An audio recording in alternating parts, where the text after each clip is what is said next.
Welcome to A levels academy Islamabad. इस video के अंदर हम कॉन्स्टिट्यूशन के केसेस को डिस्कस करेंगे। स्टेट वर्सेस डूसो कॉन्स्टिट्यूशन के एक इम्पोर्टेंट केस लॉ है। केस लॉज आपको पेपर में आते हैं और उन्हीं पेपर के अंदर जो पंजाब यूनिवर्सिटी में कंडक्ट कराए गए हैं उन्हीं में से स्टेट वर्सेस डूसो एक इम्पोर्टेंट केस लॉ है।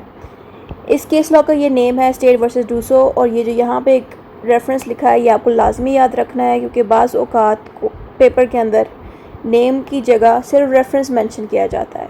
तो रेफरेंस जब इसका ये वाला रेफरेंस याद होगा तो आपको स्टेट वर्सेस डूसो खुद ही याद आ जाएगा। ठीक है, तो रेफरेंस लाजमी तैयार करें। इंट्रोडक्शन ऑलमोस्ट सारे केसेस का मैंने सेम ही लिखा होता है।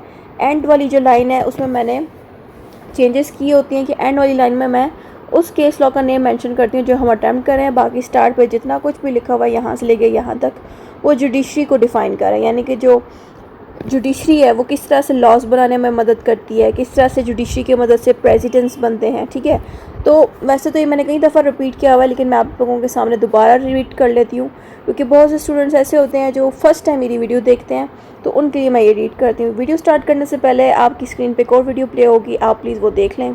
अस्सलाम वालेकुम व्यूअर्स, आप सब में से जो भी स्टूडेंट मुझसे नोट्स ख़रीदना चाहता है, आप क्या करेंगे, मेरा ये इंस्टाग्राम अकाउंट आपको दिख रहा है, आप यहाँ पे जाके अपना ऑर्डर डाल सकते हैं नोट्स के लिए। बहुत से स्टूडेंट्स ने आकर यहाँ से मुझसे ऑलरेडी नोट्स खरीदे हैं, ये आपके सामने मैंने चैट्स दिखा रही हूँ आपको। मैंने नेम इसलिए हाइड कर दी स्टूडेंट्स के ताकि उनकी प्राइवेसी डिस्टर्ब ना हो। अभी भी एक और स्टूडेंट की रिक्वेस्ट आई हुई है कि वो मुझसे नोट्स खरीदने के लिए आई है कि ये पेड लिखा हुआ है, पेड है। ये वो स्टूडेंट्स हैं जिन्होंने नोट्स मुझसे खरीद लिए हैं। ऑर्डर लिखा हुआ आ रहा है, ये वो स्टूडेंट है जिसने नोट्स खरीदने हैं, पैसे पे नहीं किए। तो जैसे ही ऑर्डर के लिए पे कर देंगी मुझे, तो उसके बाद इनको नोट्स जो है ऑन टाइम मिल जाएंगे। आपके सामने मैं एक स्टूडेंट के चैट खोलती हूँ। ठीक है, ये आप देखें, मैंने स्टूडेंट की चैट खोली है। यहाँ पे इसको मैंने प्रॉपर्ली सारे नोट्स अपने PDF सेंड कर दिए जैसे इसने मुझे पे किए। ठीक हो गया, तो इस तरह से इसे खरीद सकते हैं। और मैं इंस्टाग्राम अकाउंट, मेरा फेसबुक पेज भी है, वो भी आपको दिखाती हूँ। ये मेरा फेसबुक पेज है जहाँ पे मैं डिफरेंट इन्फॉर्मेशन डालती रहती हूँ, जैसे कि पास पेपर्स की इन्फॉर्मेशन, पास पेपर्स की पिक्चर, ये सारी चीज़ें आपको मेरे फेसबुक पेज पर आराम से मिल जाएंगी। यानी कि जितने भी पास पेपर है, जो भी लॉ रिलेटेड इन्फॉर्मेशन है, वो सारी आपको मेरे फेसबुक पेज पे मिलेगी। स्टूडेंट्स और टीचर के नोट्स आपको मेरे फेसबुक ग्रुप पे मिलेंगे। अब तक इस ग्रुप पे कम से कम 200 लोगों ने ज्वाइनिंग कर लिया। आप भी इसको ज्वाइन करें, जिससे आपको फ़ायदा ये होगा कि आपको टीचर्स के नोट्स और स्टूडेंट्स के नोट्स इस तरह से फ्री में मिल जाएंगे। आप सबका शुक्रिया वो वीडियो देखने के लिए। अब हम इस टॉपिक को स्टार्ट करते हैं। Introduction. Judiciary plays a very important role in the interpretation of the statutes and law. जो जुडिशरी है यानी कि पाकिस्तान की जो कोर्ट्स हैं वो बहुत ज़्यादा इंपॉर्टेंट रोल अदा करती हैं इंटरप्रिटेशन करने में। किस चीज़ की? स्टेट की, स्टेट्यूट की एंड लॉज की। इंटरप्रिटेशन का मतलब है making something easy to understand. ठीक हो गया, यानी कि जो जुडिशरी है उसका ये काम है कि जो लॉज है और जो स्टेट्यूट्स बनाए गए हैं उनको इंटरप्रिटेट कर, यानी कि हम लोगों के लिए आसान करके दे। ठीक है, ताकि हमें लॉज इजीली समझ आ जाएं। The judiciary has a pivotal role in the development of law. Pivotal का मतलब है ज़रूरी रोल। जो जुडिशरी है उसका बहुत ही ज़रूरी रोल है लॉ को डेवलप कराने में। It develops law by giving judgments which become precedents. Judiciary laws कैसे बनाती है कि जो जुडिशरी है वो कुछ जजमेंट्स देती है और उन्हीं जजमेंट से प्रेसिडेंट्स बनते हैं। आप सब स्टूडेंट्स ने प्रेसिडेंट्स तो पढ़ा होगा। प्रेसिडेंट्स का मतलब है पास्ट जजमेंट्स, यानी कि जो पास्ट में हमसे पहले, यानी कि 100 साल पहले भी जो जजेस थे जिन्होंने कोई डिसीजन दिया था, और वही डिसीजन आज भी अगर हम यूज़ कर रहे हैं तो उन डिसीजंस को हम प्रेसिडेंट्स कहते हैं। क्योंकि उन डिसीजन से क्या होता है कि नए लॉज बनते हैं, और साथ में उन डिसीजन से एक और फ़ायदा ये होता है कि अगर पास्ट में डिसीजन लिया गया और हमारा एक न्यू केस आया है और वो केस भी पास्ट के केस से रिलेट कर रहा है, तो हम जल्दी से प्रेसिडेंट्स की मदद से केस को सॉल्व कर सकते हैं। यानी कि पास्ट डिसीजन को हम अपने अभी के डिसीजन में अप्लाई करके केस को जल्दी सॉल्व कर सकते हैं। तो इस तरह से जुडिशरी हमारी मदद करती है लॉज बनाने में और डिसीजंस देने में, जल्दी डिसीजंस देने में। ठीक हो गया, so the precedents may be regarded as a source of law. और जो प्रेसिडेंट है इसको हम सोर्स ऑफ लॉ भी कहते हैं। ठीक है, सोर्स ऑफ लॉ इसलिए कहते हैं क्योंकि इसकी मदद से, प्रेसिडेंट्स की मदद से लॉ बना। In Pakistan too the superior courts give judgments which become precedents. और पाकिस्तान के अंदर जो सबसे बड़ी कोर्ट्स हैं जैसे कि सुप्रीम कोर्ट और हाई कोर्ट, ये जो दोनों कोर्ट्स हैं, ये जब कोई डिसीजन देती हैं वो प्रेसिडेंट्स बन जाते हैं और वो लोअर कोर्ट पे बाइंडिंग होते हैं। यानी कि जो सुप्रीम कोर्ट डिसीजन देगा वो हाई कोर्ट पे बाइंडिंग हो गए और उससे भी लोअर कोर्ट पे बाइंडिंग होगी। वैसे ही जो चीज़ें सुप्रीम कोर्ट के बाद हाई कोर्ट जो उससे छोटी होती है सुप्रीम कोर्ट से, अगर हाई कोर्ट को डिसीजन देगी तो वो उससे लोअर कोर्ट पे बाइंडिंग होगी। यानी कि हाई कोर्ट के डिसीजन सुप्रीम कोर्ट पे बाइंडिंग नहीं होंगे क्योंकि सुप्रीम कोर्ट बड़ी है हाई कोर्ट से। तो यहाँ पे कहना ये चाह रहे हैं कि जो कोर्ट सबसे बड़ी होती है वो जो डिसीजंस बनाती है वो प्रेसिडेंट्स बन जाते हैं और लोअर कोर्ट्स पे बाइंडिंग होते हैं। बाइंडिंग का मतलब ये है कि जो डिसीजन हायर कोर्ट दे वो लोअर कोर्ट पे बाइंडिंग होती है। यानी कि जो लोअर कोर्ट है वो जब डिसीजन दें तो वो उनकी बनाए डिसीजंस को फॉलो करे। यानी कि जो हायर कोर्ट है वो जो डिसीजंस बनाती है वो प्रेसिडेंट्स बन जाते हैं और वो प्रेसिडेंट्स फिर लोअर कोर्ट अप्लाई कर रहे होते हैं अपने केसेस में। ठीक है, There has been a lot of important and leading cases in the history of Pakistan. The State versus Dosso case is one of them. यहाँ पे लिखा है कि पाकिस्तान के अंदर बहुत से केसेस हो चुके हैं ऐसे जो हिस्ट्री में मौजूद हैं, और वो केसेस लीडिंग केसेस इसलिए हैं क्योंकि उन्हीं केसेस की वजह से प्रेसिडेंट्स बने। यानी कि पाकिस्तान के अंदर जो मशहूर केसेस है, जैसे कि अभी हम स्टेट वर्सेस डूसो पढ़े हैं, इनकी वजह से पाकिस्तान के लॉज में प्रेसिडेंट्स आए। यानी कि इन केसेस की वजह से प्रेसिडेंट्स बना और प्रेसिडेंट्स बन के क्या हुआ, लॉज बनाए गए। ठीक हो गया। तो आपने फिर ये भी मेंशन करना है, पहले तो आपने ये बता देना कि पाकिस्तान में बहुत से इंपॉर्टेंट केसेस थे जो लीडिंग केसेस बने। लीडिंग केसेस मीन्स जो जिनको हम फॉलो करते हैं, लीड करना। ठीक है, लीडिंग इसलिए कहा गया कि ये वो केसेस हैं जिनको हम फॉलो करते हैं। ठीक है, तो पाकिस्तान में ऐसे लीडिंग केसेस बहुत से बनाए गए। फिर आपने नेम डाल देना है, स्टेट वर्सेस डूसो भी उन्हीं लीडिंग केसेस में से एक है। ठीक है, तो ये सारा था इंट्रोडक्शन मुश्किल बिल्कुल भी नहीं है। इंट्रोडक्शन में बस आपने जुडिशरी का रोल अदा करना है कि आपने ये बताना है कि जुडिशरी का क्या रोल अदा होता है। जुडिशरी की मदद से प्रेसिडेंट्स बनते हैं और प्रेसिडेंट्स जो है सोर्स ऑफ लॉ है, और जो पाकिस्तान की सुप्रीम कोर्ट है वो प्रेसिडेंट्स बनाती है जो बाइंडिंग होती है लोअर कोर्ट पे। ठीक है, तो इस तरह से आपने इसको डिस्कस करना है इंट्रोडक्शन में। तो इंट्रोडक्शन बिल्कुल भी हार्ड नहीं है। अगर हम इसके सुप्रीम कोर्ट की बेंच को देखें तो यहाँ पे टोटल हमारे पास 4 जजेस होंगे सुप्रीम कोर्ट में। ये वो सुप्रीम कोर्ट के जजेस हैं जिन्होंने स्टेट वर्सेस डूसो केस में पार्टिसिपेट किया था। ठीक है, तो इसमें चीफ जस्टिस है हमारे पास chief justice Mohammad Munir, justice Amir Uddin, justice Shahabuddin, justice R Cornelius. ठीक है, तो ये 4 जस्टिस हैं। ठीक है, इनको हमने याद रखना है पेपर में। अब हम इस केस का फैक्ट्स पढ़ेंगे, यानी कि इस केस में क्या हुआ था, इसकी क्या कहानी है। ठीक है, इनमें कौन सी बातें आपने याद रखनी है, वो सारा अब हम इस केस में पढ़ेंगे। Important facts of the Dosu case. Number 1, end of the 1956 Constitution. ठीक है, आपने मेन हेडिंग डाल दी फैक्ट्स ऑफ द केस की। फिर यहाँ पे फैक्ट्स ऑफ द केस की हेडिंग डालने के बाद आपने सब हेडिंग देनी है एंड ऑफ द 1956 कॉन्स्टिट्यूशन। ये केस एक ऐसे टाइम पे हुआ था जिस दौरान 1956 का कॉन्स्टिट्यूशन एंड हो रहा था, यानी कि ख़त्म हो रहा था।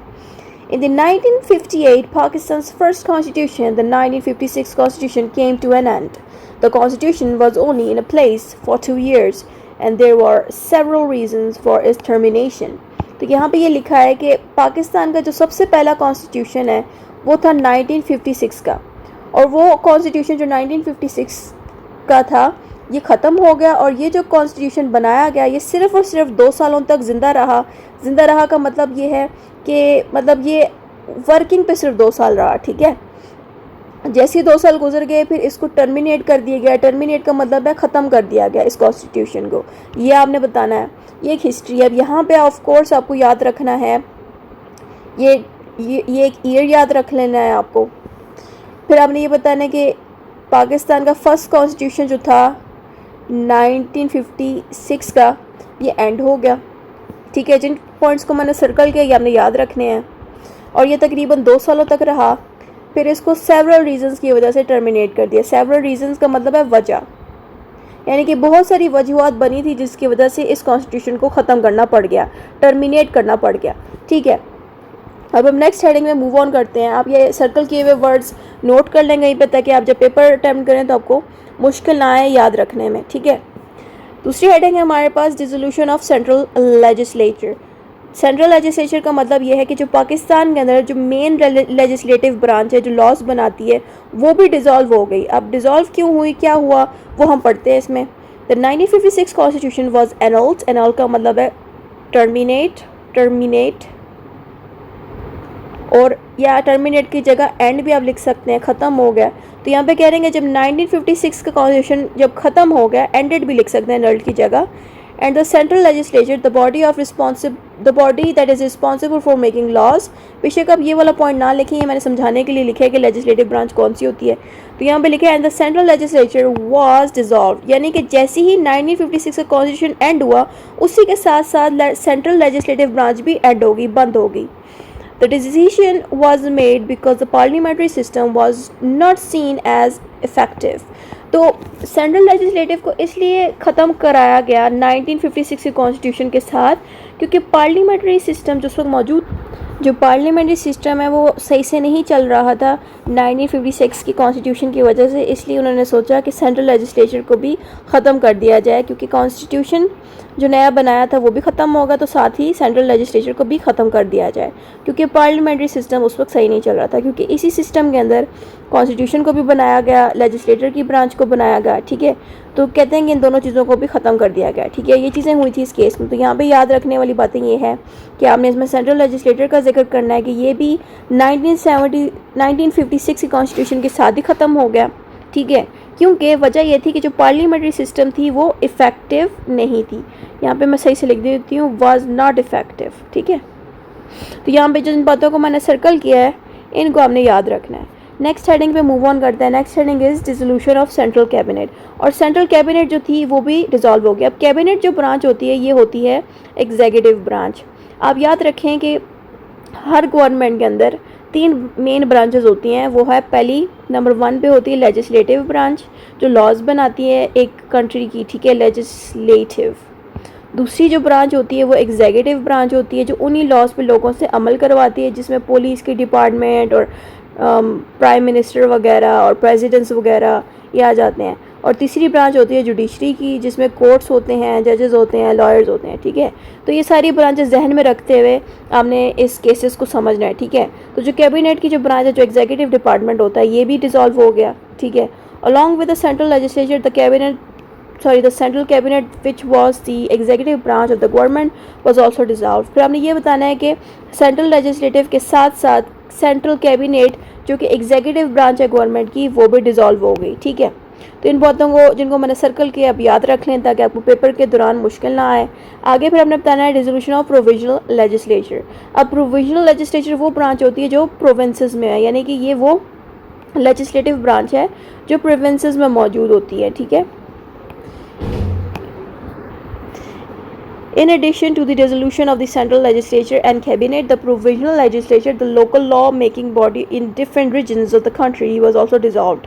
अगर ये स्टार्टिंग वाली लाइन नहीं लिखनी तो आप सिंपली लिख दें कि जो प्रोविजनल लेजिस्लेचर है वो भी डिसॉल्व हो गई। सिंपली 1 या 2 लाइन में भी आप इस आंसर को ख़त्म कर सकते हैं। इसकी स्टार्टिंग वाली लाइन में ये लिखा है कि जैसे सेंट्रल लेजिस्लेचर ख़त्म हुई है और उसके साथ साथ सेंट्रल कैबिनेट ख़त्म हुई, वैसे ही प्रोविजनल लेजिस्लेचर भी ख़त्म हो गई, ठीक है। प्रोविजनल वो वाली लेजिस्लेचर है जो कि लोकल लॉज बनाती है, यानी कि जिस एरिया में लेजिस्लेटिव डिपार्टमेंट को बनाया गया वो उन्हीं एरियाज़ के लॉज को बनाती है। जैसे कि इस्लामाबाद हो गया, लाहौर हो गया, पेशावर हो गया। पेशावर में एक अगर लेजिस्लेटिव ब्रांच बनाई गई है या लेजिस्लेचर ब्रांच बनाई है तो वो सिर्फ पेशावर की लोकेलिटी में लॉज बनाएगी। तो इस तरह के जो छोटे छोटे ब्रांचेस थी ना लेजिस्लेचर की, जिनको हम प्रोविजनल लेजिस्लेचर कह रहे हैं, वो भी बंद कर दी गई, ठीक है। Dissolution of the provisional cabinet, cabinet भी जो प्रोविंसेस में बनी थी वो भी बंद कर दी गई। The provisional cabinets which were responsible for running the local governments were also dissolved under the new order. तो जो कैबिनेट थी जो प्रोविंसेस में बनाई गई थी, जो कि प्रोविंसेस के लॉज पे अमल करवाती थी लोगों पे, यानी कि जो प्रोविंस में रहते थे उधर जो लॉज बने हुए होते थे ना, उन्हीं लॉज पे लोगों पे अमल करवाती थी। तो जो प्रोविजनल कैबिनेट है ये भी बंद कर दी गई, ठीक है। तो इतना मुश्किल कुछ भी नहीं है इस केस लॉ में, बस इतना ही कहा गया कि लेजिस्लेचर जो है चाहे वो प्रोविंशनल की हो चाहे वो सेंट्रल की हो, सारी बंद हो गई जैसे ही कॉन्स्टिट्यूशन एंड हुआ, ठीक है। अब कॉन्स्टिट्यूशन किस वजह से एंड हुआ, वजह क्या निकली एंड होने की, वो अब मज़ीद पढ़ने लगे हैं। वो है इम्पोजिशन ऑफ मार्शल लॉ। अब मार्शल लॉ की इम्पोजिशन नहीं, मार्शल लॉ का इम्पोजिशन का मतलब ये है कि मार्शल लॉ आ गया, ठीक है। इम्पोजिशन का मतलब है कि पाकिस्तान के अंदर वो आ गया, यानी कि पहले कॉन्स्टिट्यूशन चल रहा था, सारा कुछ कॉन्स्टिट्यूशन पे वर्क हो रहा था। जैसे ही मार्शल लॉ आया तो जो आर्मी है उसने टेक ओवर कर लिया हमारी कंट्री पे, ठीक है। तो जब आर्मी टेक ओवर करती है ना कंट्री को, तो उस सिचुएशन को हम कहते हैं मार्शल लॉ आ गया, मार्शल लॉ इम्पोज हो गया। अब ये किसने इम्पोज किया था पाकिस्तान में मार्शल लॉ उस वक्त, ठीक है, वो हम पढ़ने लगे हैं। Martial law was impose in Pakistan in 1958, यानी कि जैसे ही पाकिस्तान डिज़ोल्व हुआ उसके तकरीबन 2 साल बाद, यानी कि 1956 का ये कॉन्स्टिट्यूशन है जो तकरीबन 2 साल चला, यानी कि 1956 में बना है ना, तो 2 साल बाद कौन सा साल आ जाता है, 1958। यानी कि जैसे ही 1958 आया उसी वक्त मार्शल लॉ भी आ चुका था। तो मार्शल लॉ जो था ना, वो मेन रीज़न था जिस वजह से जो पिछला कॉन्स्टिट्यूशन है उसको ख़त्म कर दिया गया, ठीक होगा। विच meant that the military took control of the country। तो हमने मार्शल लॉ के बारे में ये बताना है कि मार्शल लॉ का मतलब ये है कि जो मिलिट्री है उसने टुक ओवर कर दिया कंट्री को, यानी कि कंट्री पे कंट्रोल कर लिया अपना, ठीक है। पहले नॉर्मल सियासतदान होते थे, अब सियासतदान की जगह जो है आर्मी ने कंट्रोल कर लिया। अब मार्शल लॉ में कौन मेन हेड था वो पढ़ने लगे हैं। जनरल मोहम्मद अयूब खान, ये अयूब खान की तस्वीर है। The chief of army staff और chief of army become the chief martial law administrator. अब ये जो जनरल मोहम्मद अयूब खान थे, जिनकी यहाँ पे फ़ोटो लगी हुई है इधर यहाँ पे, इनको हम चीफ ऑफ आर्मी भी कहते हैं, यानी कि आर्मी के सबसे बड़े हेड थे, ठीक है। ये जैसे ही इन्होंने मार्शल लॉ इम्पोज किया तो इनको चीफ ऑफ आर्मी स्टाफ की जगह या चीफ ऑफ आर्मी कहने की बजाय इनको हम कहने लगे चीफ मार्शल लॉ एडमिनिस्ट्रेटर, क्योंकि इन्होंने ही मार्शल लॉ को इम्पोज करवाया था, इसलिए इनको हम कहते हैं chief martial law administrator. Administrator का नाम इनको इसलिए दिया गया क्योंकि पूरे पाकिस्तान के अंदर जितना भी एडमिनिस्ट्रेशन करनी है वो अब इन्होंने करनी है, ठीक है। एडमिनिस्ट्रेशन मीन्स कि किस तरह से पाकिस्तान को वर्क करना चाहिए, जो डिफरेंट डिपार्टमेंट्स हैं, जुडिशरी और एग्जीक्यूटिव और जितने भी हैं वो इनके कंट्रोल में आ गए हैं और उन्हें इन्हीं के हिसाब से अब चलेंगे, ठीक है। इसलिए इनको हम एडमिनिस्ट्रेटर कहेंगे। And he was given full control of countries leadership. और इनको क्या मिला कि जैसे ये मार्शल लॉ के चीफ बन गए, यानी कि चीफ ऑफ मार्शल लॉ बन गए, तो इनको क्या मिला कि इनको फुल कंट्रोल मिल गया पाकिस्तान को लीड करने का, यानी कि लीडर बन गए थे और ये पाकिस्तान को लीड कर रहे थे क्योंकि ये इन्होंने कंट्रोल कर लिया था अपना, ठीक है। तो president Sikandar Mirza was remove from office. और यहाँ पे जो तस्वीर लगी है ये सिकंदर मिर्ज़ा की तस्वीर है और सिकंदर मिर्ज़ा को इन्होंने अपने डिपार्टमेंट से रिमूव करा दिया। सिकंदर मिर्ज़ा प्रेसिडेंट थे उस वक्त, ठीक है। अब यहाँ पे कौन सी बातें याद रखनी है, मैं आपके सामने उन पॉइंट्स को सर्कल कर देती हूँ ताकि किसी भी स्टूडेंट को कुछ चीज़ भूले ना। तो आपने कहना है कि जो मार्शल लॉ है वो इम्पोज हुआ पाकिस्तान में 1958 में, यानी कि जिस दिन कॉन्स्टिट्यूशन बना उसके 2 साल बाद मार्शल लॉ लगा, ठीक है। फिर हमने बताना है कि मार्शल लॉ जो है जनरल मोहम्मद अयूब खान ने बनाया और इन्हीं को हम चीफ मार्शल लॉ एडमिनिस्ट्रेटर कहते हैं, ठीक है। फिर हमने बताना है कि जो प्रेसिडेंट है सिकंदर मिर्ज़ा, इनको ऑफिस से रिमूव कर दिया गया, ठीक है। अब ये जिन पॉइंट्स को मैंने सर्कल किया है इनको हमने याद रखना है, या अपने नोट पैड पे या डायरी पे जो भी आपके पास मौजूद है उस पर आप ये चीज़ें नोट कर लें ताकि पेपर के दौरान आपको पॉइंट्स याद रहें। जब तक आप ये चीज़ें नहीं लिखेंगे बाकी की जितनी भी कहानियाँ डालें आपको मार्क्स नहीं मिलेंगे, मार्क्स आपको इन पॉइंट्स के मिलेंगे जो आप इंक्लूड करते हैं अपने केसेस में, ठीक है। अब हम नेक्स्ट हेडिंग में मूव ऑन करते हैं, control of legislative functions by the chief of martial law administrator, ठीक है।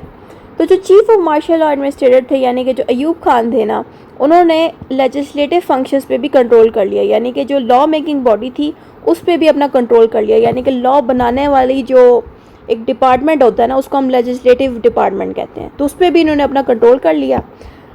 General Ayub Khan took control of all legislative functions meaning he had the powers to make laws and govern the country, यानी कि जो अयूब खान थे उन्होंने control कर लिया legislative functions को।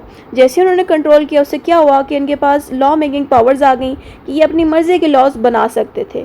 Control of administrative powers by the chief of martial law, जो administrative powers हैं, जो कि administrative powers basically executive department के पास होते हैं, यानी कि जो लॉज बनाता है लेजिस्लेटिव ब्रांच जो बनाता है उन पे अमल कराने का काम एग्जीक्यूटिव डिपार्टमेंट का होता है, जो कि आगे एडमिनिस्ट्रेशन करवाती है लोगों से, यानी कि एक से कहती तुम्हारे लॉ ने तुम्हें ये ड्यूटी दी है, ये ड्यूटी तुम पूरे करो, फ्लैट डिपार्टमेंट को कहती तुमने ये ड्यूटी तुम्हें दी है तो वो पूरी करो, तो ये सारे काम एग्जीक्यूटिव डिपार्टमेंट करती है। तो इस पर भी अयूब खान ने कंट्रोल कर लिया।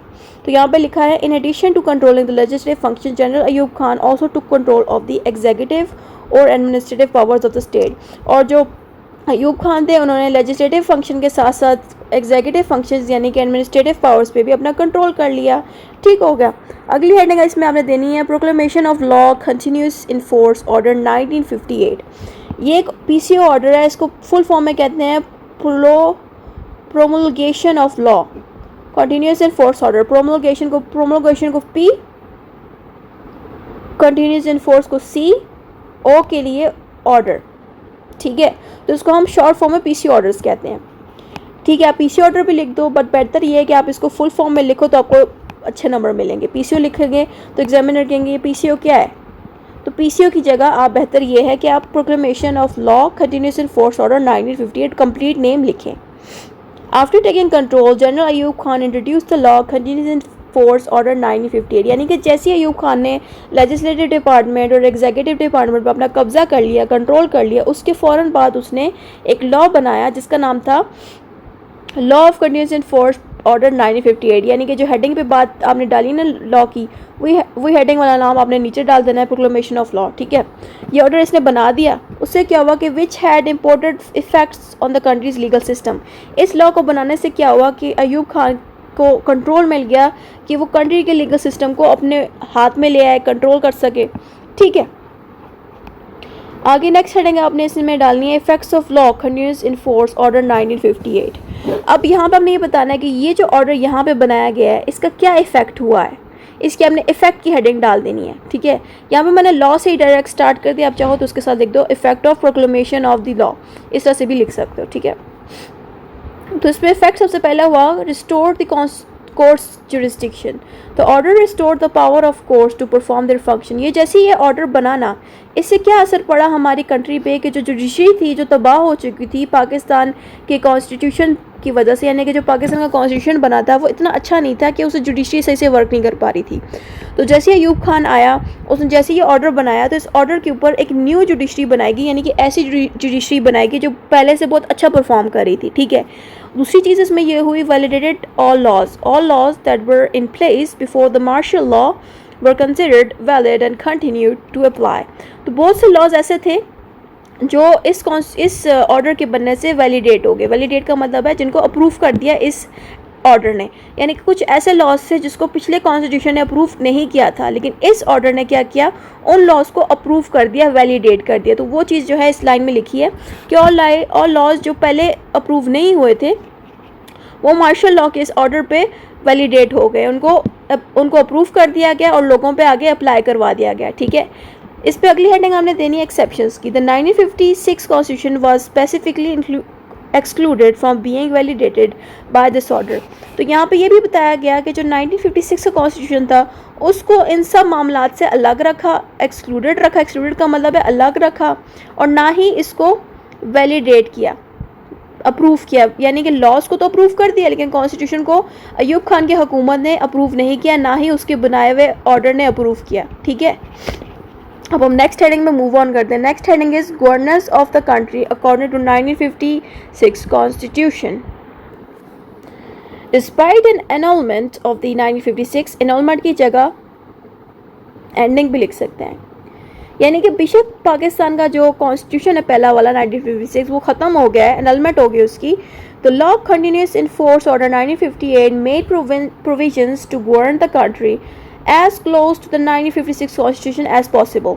तो यहाँ पे इसकी अगली लाइन में ये लिखा है कि जो ये ऑर्डर बनाया गया, ये ऑर्डर बिल्कुल 1956 की कॉन्स्टिट्यूशन जैसा है, यानी कि जो ऑर्डर 1958 में बनाया गया वो बिल्कुल ही कॉन्स्टिट्यूशन जैसा है कि उसने हुकूमत को चलाने के लिए सारे चीज़ें उसमें मौजूद थी, यानी कि जो चीज़ें कॉन्स्टिट्यूशन में मौजूद थी लगभग वही चीज़ें आपको इस ऑर्डर में भी मौजूद मिलेंगी। और इस ऑर्डर में रूल्स भी ऐसे लिखे गए थे कि जो भी चीज़ अमल की जाएगी वो कॉन्स्टिट्यूशन के हिसाब से अमल की जाएगी, ठीक है। बेशक कॉन्स्टिट्यूशन उस वक्त मौजूद नहीं था, ख़त्म करा दिया गया, लेकिन जो ऑर्डर था वो कॉन्स्टिट्यूशन को होल्ड करके लोगों पर नाफिज करा रहा था, यानी कि जो चीज़ें कॉन्स्टिट्यूशन में लिखी गई थी उन्हीं को आगे लोगों पे लगा रहा था। तो ये चीज़ें यहाँ पे लिखी हैं। एक्शंस बाय पिटिशनर्स, सही है। अब मैं यहाँ पे इस लाइन को क्लोज करके आपको एक चीज़ बताना चाहती हूँ कि अब तक हमने जितना भी पढ़ा, हमने हिस्ट्री पढ़ी कि हुआ क्या था इस केस में, वो सारा अब हमने जान लिया। अब इससे आगे जो हेडिंग्स आएंगी वो हेडिंग्स उन लोगों के ऊपर आएगी जिन्होंने केस किया था, यानी कि अब मैं आसान अल्फाज में समझाऊँ तो ये जो डब्बा है ना, यहाँ पे कुछ लोग हैं, ये डब्बा, यहाँ पे कुछ लोग हैं, ये कोर्ट रूम है। ये जो पार्टी है वो अयूब खान के ख़िलाफ़ बोलेगी कि अयूब खान के स्पेलिंग गलत लिख दिए, जो अयूब खान है उसने जो हुकूमत पे अचानक आके अपना कब्ज़ा कर लिया, कंट्रोल कर लिया, मार्शल लॉ लगा दिया, ये इनके ख़िलाफ़ हैं। और जो दूसरे पार्टी के हैं, ये जो दूसरे लोग खड़े हैं, ये अयूब खान के फेवर में बात करेंगे। तो अब ये चीज़ अब आएगी इस पूरे टॉपिक में, ठीक है। तो अब यहाँ से जिन लोगों ने अयूब खान के ख़िलाफ़ बात की उनको हम कहते हैं पिटिशनर्स, जिन्होंने पिटिशन दायर की, यानी कि कोर्ट में एक सूट एंटर किया अयूब खान के ख़िलाफ़, अयूब खान के मार्शल लॉ के ख़िलाफ़, ठीक है। अब हम वो चीज़ पढ़ेंगे ताकि आपको कोई कन्फ्यूजन ना आए, मैंने इसलिए एक्सप्लेन किया इसको आसान अल्फाज में। अब एक्शंस बाय पिटिशनर की हेडिंग हमने देनी है। The petitioners, the people bringing the case. आपने पिटिशनर्स को कहते हैं the people who bring the case, यानी कि ये वो लोग होते हैं जो केस को लेके आते हैं कोर्ट में। File the case in the high court, यानी कि इन पिटिशनर्स ने हाई कोर्ट में एक केस दायर किया, किसके खिलाफ? अयूब खान के खिलाफ। यहाँ मेंशन नहीं किया, पर मैं वैसे भी कॉमन सेंस की बात है कि पिटिशनर किस चीज़ के खिलाफ होंगे, मार्शल लॉ के खिलाफ ही होंगे ना। अब उन्होंने क्या क्या बातें की अयूब खान के खिलाफ, वो अब हम पढ़ते हैं। They asked the court to issue two types of writs. इन लोगों ने 2 types of writs के ऊपर बात की। Writ of certiorari. This writ was requested to challenge the legality of certain actions. Writ of mandamus. This writ was asked to compel authorities to perform their duties. ये जो writs हैं आप लोगों को याद रखनी है, ठीक है, जो आप सब स्टूडेंट्स हैं पार्ट 3 के, क्योंकि ये writs दोबारा आपको पार्ट 5 में दोबारा रिपीट होंगी। तो यहीं से ही समझ लेते हैं कि आपको पार्ट 5 में मुश्किल ना आए। तो पार्ट 3 में जो यहाँ पे रिट्स दी गई हैं आपके कॉन्स्टिट्यूशन के केस में, ये बहुत इंपॉर्टेंट इसलिए हैं क्योंकि ये आप चैलेंज करने के लिए यूज़ कर सकते हो, ठीक है। यानी कि जो पिटिशन है उन्होंने इन रिट्स को यूज़ करके अयूब खान की हुकूमत को चैलेंज किया, यानी कि चैलेंज करने का मतलब है कि उनसे आंसर किया कि आप किसकी परमिशन से जो है मार्शल लॉ जो है लगा रहे हैं, कि इन्होंने आपको अथॉरिटी दी जो है, इस चीज़ को हम कहते हैं चैलेंज करना, ठीक है। तो जो पहली रिट है ना, नाम है रिट ऑफ सेरेटेरियो। इसके अंदर ये बताया जाता है कि आपको लीगैलिटी ऑफ सर्टेन एक्शंस की इजाज़त किसने दी है, यानी कि जो लोअर कोर्ट्स हैं ना, उनके पास ज्यूरिसडिक्शन अगर नहीं है केस को डील करने की, तो ऊपर वाली कोर्ट यानी कि हायर कोर्ट आपसे पूछ सकती हैं कि किस लॉ को यूज़ करके आपने फ्लांज बंदे को डिसीजन दिए, क्योंकि आपके पास तो पावर्स ही नहीं है, ज्यूरिसडिक्शन ही नहीं है। तो आप ये केस जो है हमें दे दें, क्योंकि हमारे पास जो ज्यूरिसडिक्शन है केस को डील करने की। पीछे आता है रिट ऑफ मैंडेमस, जिसमें ये बताया जा रहा है कि आपको किसी अथॉरिटी से कोई काम कराना है तो आप रिट ऑफ मैंडेमस उसके खिलाफ दायर कर दें, ताकि वो बंदा आपका काम कर दे अगर वो आपका काम नहीं करके दे रहा, ठीक है। यानी कि सपोज़ ये बंदा है, आप हो, ठीक है, आप किसी और इंसान से यानी कि किसी ऐसे बंदे से काम करवाना चाह रहे हो जो गवर्नमेंट की डिपार्टमेंट में बैठा है और आपका काम वो नहीं कर रहा, तो उस सिचुएशन पे आप रिट ऑफ मैंडेमस पास कर सकते हैं, कोर्ट की मदद के थ्रू अगले से काम करवा सकते हैं, ठीक हो गया। अब हम इनको अच्छे से एक्सप्लेन करेंगे। तो रिट ऑफ सेरेटेरियरी को आपने सबसे पहले एक बड़ी हेडिंग में देना है, क्योंकि इसके आगे आपने इसी की सब हेडिंग्स बनानी है एक्सप्लेन करने के लिए, क्योंकि बहुत से स्टूडेंट्स क्या करते हैं कि सिर्फ रिट्स के नेम डाल के और उनको एक एक लाइन में एक्सप्लेन करके केस को शुरू कर देते हैं, केस की मालूमात लिखते हैं। तो जब आप रिट्स को एक्सप्लेन करते हो ना, तो उससे क्या होता है, आपके मार्क्स बहुत अच्छे आते हैं और एग्जामिनर पे एक पॉजिटिव इंप्रेशन जाता है कि आपने रिट को कितने अच्छे से समझा है, ठीक है। क्योंकि रिट्स जब आपको आएंगी ना, तो आके पार्ट 5 आपका बड़ा अच्छा चला जाएगा, क्योंकि पार्ट 5 में भी सारा कुछ रिट्स के ऊपर है। जो उसका एडमिनिस्ट्रेटिव लॉ है उसमें आपको रिट मिलेगा। उसके अलावा जब आप आगे जाओगे लाइसेंस लेने के लिए, वहाँ पे भी आपसे वो रिट्स का पूछेंगे, ठीक है। तो रिट्स इसलिए मैंने थोड़ा डिटेल में लिखा, और अगर आपको केस नहीं भी आता, थोड़ा बहुत अगर आपने रिट्स को ऐड करके केस को लंबा कर दिया, तो इससे भी आपके मार्क्स काफ़ी अच्छे आ जाते हैं, ठीक है। तो अब हम इस रिट को स्टार्ट करते हैं। आपने हेडिंग देनी है writ of certiorari. A writ of certiorari is a legal order issued by a higher court to review a decision of a lower court. इस रिट में ये बताया जा रहा है कि जो हायर कोर्ट है ना, यानी कि जो बड़ी कोर्ट है लोअर कोर्ट से, तो जो हायर कोर्ट है वो लोअर कोर्ट से कह सकती है कि आपके पास ज्यूरिसडिक्शन नहीं है इस केस को डील करने की, इसलिए आप ये जो केस है हमारे पास ट्रांसफ़र कर दें।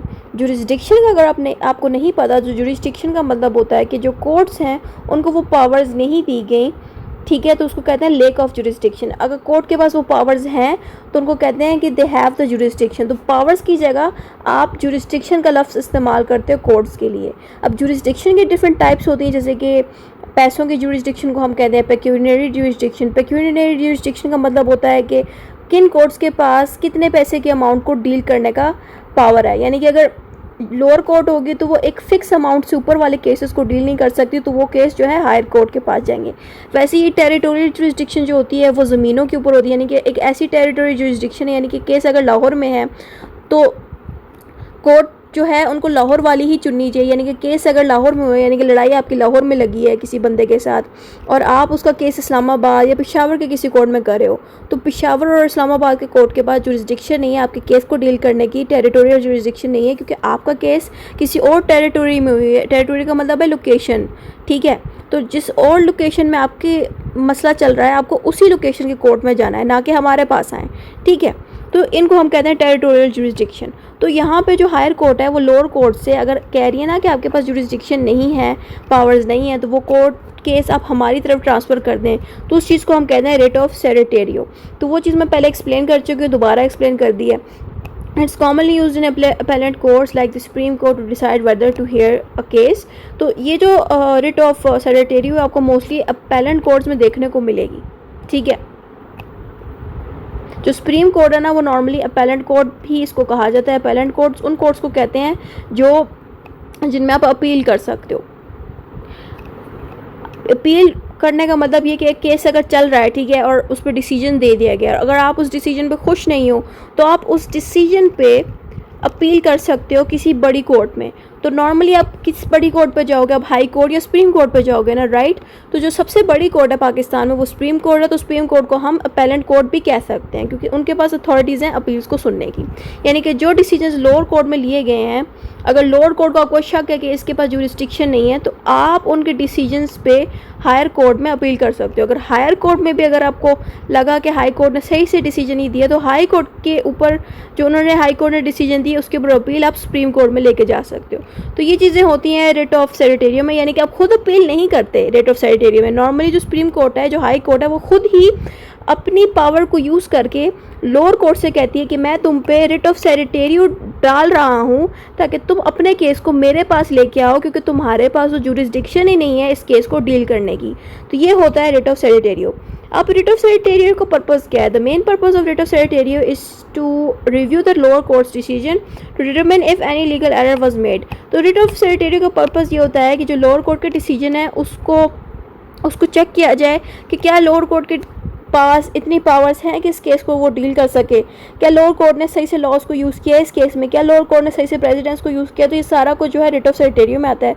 अगर लोअर कोर्ट को शक हो गया कि इन्होंने लॉज सही से यूज़ नहीं किए तो वो लोअर कोर्ट से रिट ऑफ सेरेटेरियो के थ्रू केस को अपने पास ट्रांसफ़र करवा सकती है। तो ये है इसका पर्पस। अगला है डायग्रामेटिक एक्सप्लेनेशन रिट ऑफ सेरेटेरियो। यहाँ पे एक डायग्राम आपके सामने मैंने बनाई है, यानी कि एक पिक्चर है रिट ऑफ सेरेटेरियो की, ठीक है। इसमें होता क्या है ना कि पहले मैंने रिट ऑफ सेरेटेरियो को टॉप पे लिखा, आगे मैंने रिट ऑफ सेरेटेरियो को एक्सप्लेन किया कि writ of certiorari mean to be certified, यानी कि सर्टिफाइड मीन्स कि लोअर कोर्ट से आप हायर कोर्ट में अपने केस को लेके जा रहे हो और अपने केस को सर्टिफाई करा रहे हो, यानी कि जो है सही से उसको वेरीफाई करवा रहे हो हायर कोर्ट में लेके जाके।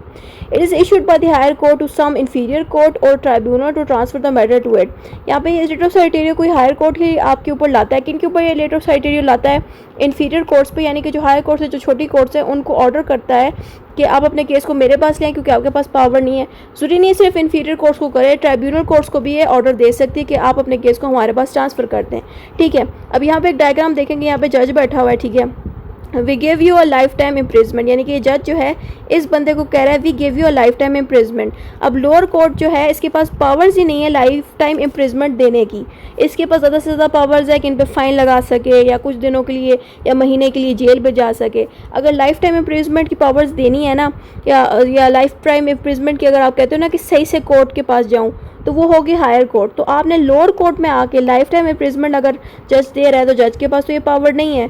तो यहाँ पे जो हायर कोर्ट होगी वो क्या कहेगी, हे यहाँ पे ये जो जज बैठा है ना ये हाई कोर्ट का जज है, और ये जज है इसने क्या किया कि हाई लाइफ टाइम इम्प्रिजमेंट दे दी इस बंदे को। समझे कि ये जो बंदा ये कोई मुजरिम है, ठीक है, इसने कोई ऐसी हरकत की है कि जो जज है इसने इसको लाइफ टाइम इम्प्रिजमेंट दे दी है, और जो जज है ये लोअर कोर्ट का, सही है।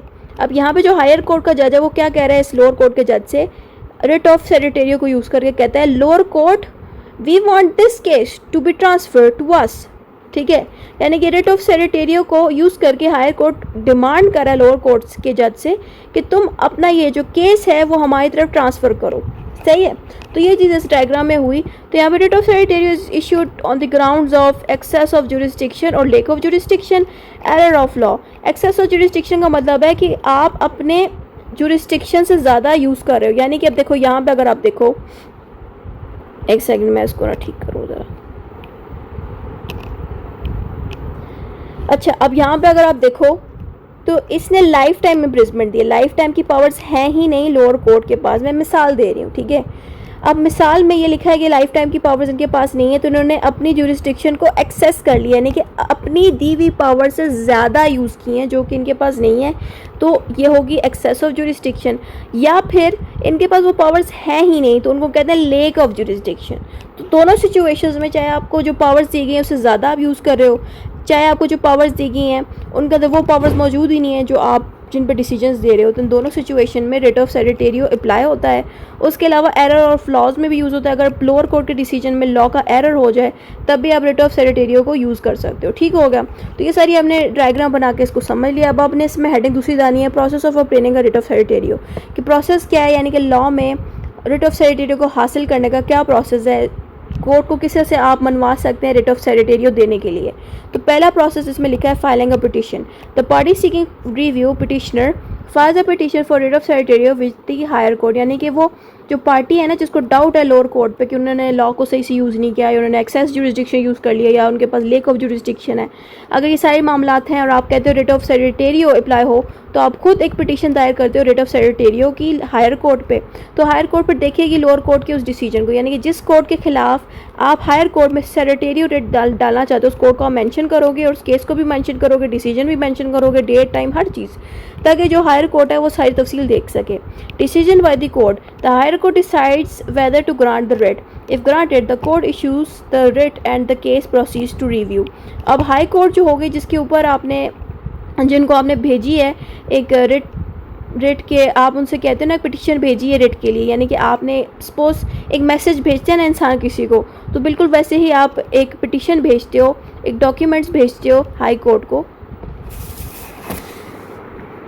और हाई कोर्ट से कहते हैं कि सर हमारी फ़लाँ कोर्ट में एक डिसीजन लिया गया और हमें डाउट है कि उनके पास जुरिस्डिक्शन नहीं है। अब हाई कोर्ट की मर्ज़ी है कि आपके डॉक्यूमेंट्स को रीड करके आपको इजाज़त दे रिट्स की, या फिर आपकी उस ऑप्शन को कैंसिल कर दे। अगर कोर्ट को लगा कि हाँ वाकई में आपके केस को ज़रूरत है रिट ऑफ सेरिटेरियो की, तो वो खुद आप पे अप्लाई करा देगी और आपने थोड़ी जाके रिट ऑफ सेरिटेरियो करना है। आपने सिर्फ कोर्ट से कहना है कि आप रिट ऑफ सेरिटेरियो की इजाज़त दें ताकि आप खुद ही जाके इस केस को हैंडल करें। जो कोर्ट है वो खुद ही जाके इस केस को हैंडल करे जब आप उनसे रिट ऑफ सेरिटेरियो की रिक्वेस्ट करेंगे। अगर उन्होंने रिट ऑफ सेरिटेरियो आपकी अप्रूव कर दी तो कोर्ट खुद ही जाके लोअर कोर्ट से डिमांड करेगी कि केस आप हमारे हवाले कर दें। ठीक है, तो ये होता है इसके प्रोसेस में, यानी कि कोर्ट जो है अगर खुद कहेगी कि ठीक है आपके केस में वाकई में जो है जुरिस्डिक्शन को यूज़ नहीं किया गया सही से, या मसला हो गया लॉ को सही से यूज़ नहीं किया, तो उनको शक हो गया कि ऐसा मसला था, तो फिर वो आपको ग्रांट कर देगी और फिर खुद ही जाके कोर्ट से कहेगी कि आप अपना केस हमें ट्रांसफ़र कर दें। अगली हेडिंग आपने सुनी है effect of granting writ of certiorari. अब क्या इफेक्ट होता है, क्या असर होता है जब रिट ऑफ सेरिटेरियो ग्रांट की जाती है। If the writ is granted the higher court reviews the lower court decision and may correct the case and give it back to the lower court for further process. High court क्या करेगी, उनसे अपना यानी कि lower court से वो case अपने पास बुलाएगी और जो एरर दिए थे, यानी कि इन्होंने केस के दौरान जो डिसीजंस दिए थे उन डिसीजंस के अंदर से एरर्स निकाल देगी, यानी कि लॉ की मिस्टेक को दूर करेगी, जो जुरिस्डिक्शन की मिस्टेक को दूर करेगी। फिर उसके बाद वही केस वो दोबारा से वापस भेज देगी उस लोअर कोर्ट में और उनसे कहेगी कि जो हमने एरर्स को दूर किया उनको आप देखें और फिर डिसीजंस दें। तो इस तरह से भी हो सकता है रिट ऑफ सेरिटेरियो में, और ये भी हो सकता है कि जिस हायर कोर्ट में वो केस चला गया फिर हायर कोर्ट भी उस केस को खुद ही हैंडल कर लेगी। तो दो तरह से रिट ऑफ सेरिटेरियो पे इफेक्ट होता है कि रिट ऑफ सेरिटेरियो जब हो जाए तो लोअर कोर्ट के मसले को, केस को हाई कोर्ट ठीक करके वापस भेजती है, या फिर उस केस को अपने पास ला के खुद ही डिसीजन दे देती है। सही है। फिर आपने इसमें हेडिंग देनी है रिट ऑफ मैंडेमस की। अब यहाँ तक जितना भी हमने पढ़ा रिट ऑफ सेरिटेरियो को पढ़ा, अब रिट ऑफ मैंडेमस शुरू हो जाए। रिट ऑफ मैंडेमस मैंने आपको क्लियर करा दिया था। रिट ऑफ मैंडेमस का मतलब है कि आप किसी अथॉरिटी से जो है कह सकते हैं कि आप क्यों नहीं काम करें। ठीक है, अब इसमें लिखा है judicial writ issued as a written document that commands a government worker to do his work और टू डू देयर वर्क।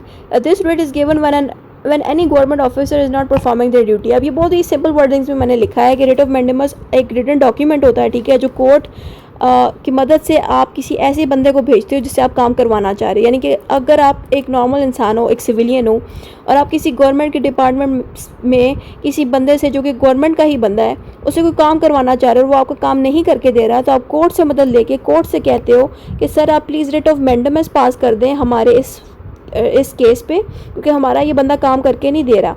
यानी कि आप किसी डिपार्टमेंट से काम करवाना चाह रहे हो, वो नहीं कर रहा, तो आप कोर्ट की मदद से रिट ऑफ मैंडेमस की हेल्प लेके कोर्ट फिर उनसे कहेगी कि हम आपसे रिट ऑफ मैंडेमस के थ्रू कह रहे हैं कि आप जो है अपने डिपार्टमेंट का काम क्यों नहीं करके दे रहे, फलां बंदा आपके पास आया था, आपने क्यों नहीं काम करके दिया, ठीक है, तो उसको हम कहते हैं रिट ऑफ मैंडेमस। अब रिट ऑफ मैंडेमस का अपने मीनिंग जो है बताना है। मीनिंग इसका यह है कि मैंडेमस एक लैटिन ज़बान है, ये इंग्लिश में नहीं होता। मैंडेमस का इंग्लिश में वर्ड है वी कमांड, ठीक है, तो mandamus is a Latin word that means we command. अब आप नेक्स्ट हेडिंग इसमें डाल देनी है purpose of writ of mandamus की, कि रिट ऑफ मैंडेमस का पर्पस क्या है। ऑब्वियसली पर्पस आप सबको ही पता है कि इससे हम किसी बंदे से काम करवा सकते हैं, लेकिन इसमें हम नॉर्मल बंदे से ज़्यादा किसी गवर्नमेंट के डिपार्टमेंट से काम करवाते हैं, ठीक है। नॉर्मल बंदे के लिए भी हम यूज़ कर सकते हैं, but normally writ of mandamus को आम तौर पे आप गवर्नमेंट के अथॉरिटीज़ के लिए यूज़ करते हो, यानी कि गवर्नमेंट के एम्प्लॉयज़ के लिए यूज़ करते हो, ठीक है। तो अभी हम इसको पढ़ते हैं। The purpose of writ of mandamus is to ensure the government official and public bodies fulfill their legal duties and obligations.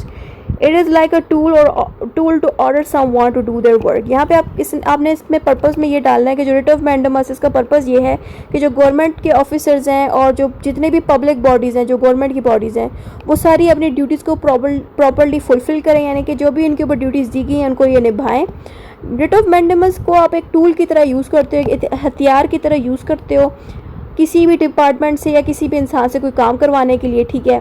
Writ of mandamus protects rights of people where people ask for help from government authority and they do not perform their duty, so for protecting that person's right court order government authority to perform their duty. फिर आपने ये भी बताना है कि writ of mandamus एक तरह का प्रोटेक्शन है उन लोगों के लिए, उन नॉर्मल लोगों के लिए जिनका काम पब्लिक के अथॉरिटी पे बैठे हुए लोग नहीं करते। तो जो लोग नहीं करते इनके काम, जो पब्लिक के अथॉरिटी पे बैठे होते हैं, यानी कि गवर्नमेंट के ऑफिसर्स जो बैठे होते हैं, वो जब काम नहीं करते तो अब रिट ऑफ मैंडेमस उन पे अप्लाई करवा के इन लोगों की मदद कर सकते हैं, ताकि ये जो लोग हैं जो काम खुद नहीं करवा सकते, कोर्ट की मदद के थ्रू इनका काम हो जाए, ठीक है। तो ये चीज़ आपने इसमें लिखनी है इसके पर्पज़ में। अब हम इसका डायग्राम देख लेते हैं कि इसमें जज किधर बैठा हुआ है, क्या क्या हो रहा है, ठीक है। तो डायग्राम में रिट ऑफ मैंडेमस को आपने इस तरह से आपने बनानी नहीं है डायग्राम, ये सिर्फ मैं समझाने के लिए बनाई है आप लोगों के लिए। Mandamus means we command, it is an order from a superior court to inferior courts और ट्राइब्यूनल और पब्लिक अथॉरिटी। यानी कि रिट ऑफ मैंडेमस को आप लोअर कोर्ट्स की अथॉरिटीज़ के लिए भी यूज़ कर सकते हो और साथ में जो नॉर्मल पब्लिक अथॉरिटीज़ है, गवर्नमेंट के जो डिपार्टमेंट्स हैं, उनके लिए भी यूज़ कर सकते हो, ठीक है। तो यहाँ पे ये देखें, ये बंदा रो रहा है और दुखी अंदाज में कह रहा है, your honour police is not taking my complaint. यानी कि ये जो बंदा है ये नॉर्मल सिविलियन है हमारी तरह, आप लोगों की तरह, और ये कहता है कि कोर्ट में आके जज के सामने कह रहा है कि जो पुलिस है ना वो मेरी कंप्लेंट नहीं ले रहा, ठीक है।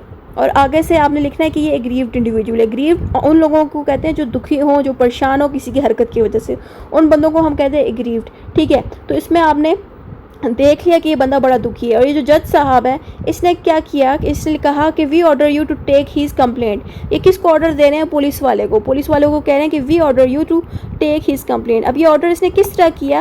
With the help of writ of mandamus. Writ of mandamus यानी कि रिट ऑफ मैंडेमस की मदद से इस बंदे ने कोर्ट की मदद से किसी डिपार्टमेंट से काम करवाया। अब इस पुलिस वाले ने फिर आगे से कहा श्योर। श्योर का मतलब है यस, या ठीक है।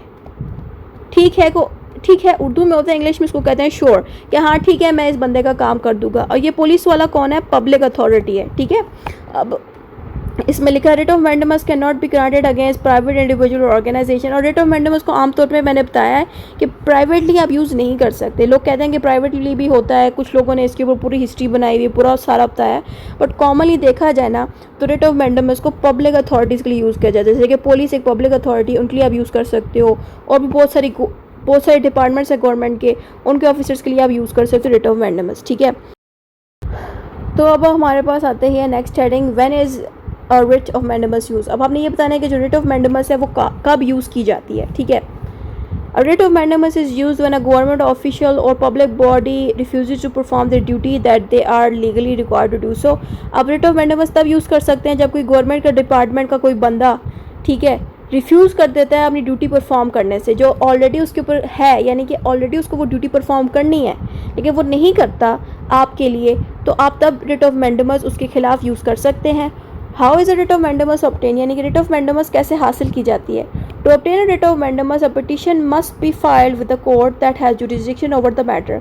रिट ऑफ मैंडेमस हासिल करने के लिए एक पिटिशन दायर करनी पड़ती है कि ऐसे कोर्ट में जिसके पास जुरिसडिक्शन हो उस मैटर को हैंडल करने की, यानी कि एक मैटर जो है, मिसाल के तौर पर लाहौर में केस चल रहा है, आपका मसला आपके लाहौर में है, आप जो है इस्लामाबाद के कोर्ट में जो है पिटीशन दायर कर रहे हो रिट ऑफ मैंडेमस की, तो क्या फ़ायदा होगा, कोई फ़ायदा नहीं होगा। इस्लामाबाद वाली कोर्ट्स कहेंगी कि भाई आपका मसला अगर लाहौर में है तो लाहौर की कोर्ट में आप जाके रिट ऑफ मैंडेमस मांगे, ठीक है। तो जब भी आपने रिट ऑफ मैंडेमस के लिए एक सूट फाइल करना है, पिटीशन फाइल करनी है, तो आप कोशिश करें कि ऐसे कोर्ट में करें जिसकी जुरिसडिक्शन हो, यानी कि वो ऐसी कोर्ट हो जो आपके मसले को हल कर सके, ठीक है, यानी कि उस लोकेशन की हो या उसके पास पावर्स हो हैंडल करने की, ठीक है। The petitioner must indicate that they have a clear legal right to the actions they are requesting and the respondent has a corresponding duty to perform the action.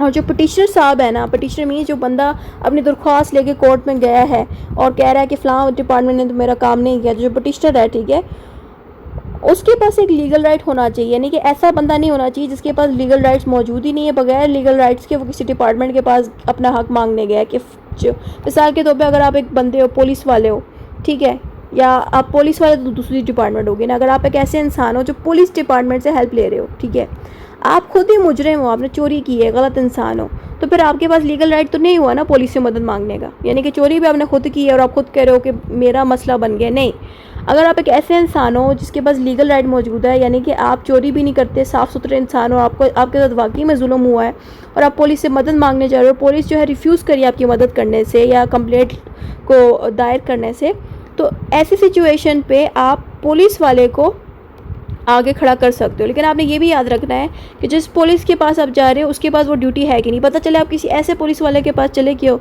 जो आपकी लोकेशन का ही नहीं है, ना ही उसके पास जो है ड्यूटी है आपकी लोकेशन को डील करने की, यानी कि मसला आपका लाहौर में चल रहा है, आप केस जो है जाके पुलिस वाले डिपार्टमेंट जो है, आप इस्लामाबाद वाले पुलिस डिपार्टमेंट के पास चले गए हो, मसला आपका लाहौर में है, तो फिर जो कोर्ट है वो कहेगी कि भाई मसला जब आपका लाहौर में हुआ है, लड़ाई लाहौर में लगी है, कंप्लेंट आपको लाहौर में डालने की बजाय आप इस्लामाबाद के पुलिस के पास चले गए हो, उनके पास तो पावर्स ही नहीं है आपके केस को डील करने की, ठीक है।